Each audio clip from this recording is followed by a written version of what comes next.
बिस्मिल्लाहिर्रहमानिर्रहीम। अस्सलामु अलैकुम वरहमतुल्लाहि वबरकातुह। मोहतरम नाज़रीन किराम, 14 अक्टूबर 2024 है। रात के 10:30 बज रहे हैं। अभी अभी इंतहाई अफसोसनाक खबर मौसूल हुई। मुल्क हिंदुस्तान के मशहूर मारूफ आलिम दीन हजरत मौलाना नदीम वाजिदी साहिब इंतकाल कर गए। इन्ना लिल्लाहि व इन्ना इलैहि राजिऊन। दुआ कीजिए अल्लाह तबारक व तआला हजरत मौलाना की बाल बाल मगफिरत फरमाए, जन्नतुल फिरदौस में आला मकाम नसीब फरमाए, अहले खाना को, लवाहिकीन को, मुतवस्सिलीन को सब्र जमील आता फरमाए। नाज़रीन किराम, अभी अभी चंद घंटे कबल हजरत के इंतकाल के ताल्लुक से एक खबर सोशल मीडिया पर गर्दिश कर रही थी जो झूठी थी और अफवाह थी।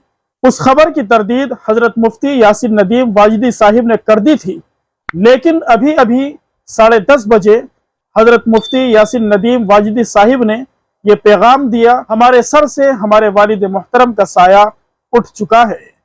इस मुश्किल और गमनाक घड़ी में दुआ कीजिए अल्लाह तबारक व तआला हजरत मुफ्ती यासिन नदीम साहिब को सब्र जमील अता फरमाए, साबित कदमी नसीब फरमाए। नाज़रीन किराम, आप भी हजरत वाला के लिए ईसाल सवाब कीजिए। कम अज कम 3 मरतबा सूरह इखलास पढ़कर हजरत के लिए ईसाल सवाब कर दीजिए। मौलाना नदीम वाजिदी नव्वरल्लाहु मरकदहू मुल्क हिंदुस्तान के बड़े मशहूर मारूफ आलिम दीन थे। हालात पर बड़ी गहरी नजर रखा करते थे, साहिब कलम थे और कई सारी किताबों के हजरत मुसन्निफ भी थे। जब भी दारुल देवबंद जाना होता था तो हजरत मौलाना अपने कुतुब खाने में नजर आया करते थे और देखकर बड़ी खुशी महसूस होती थी।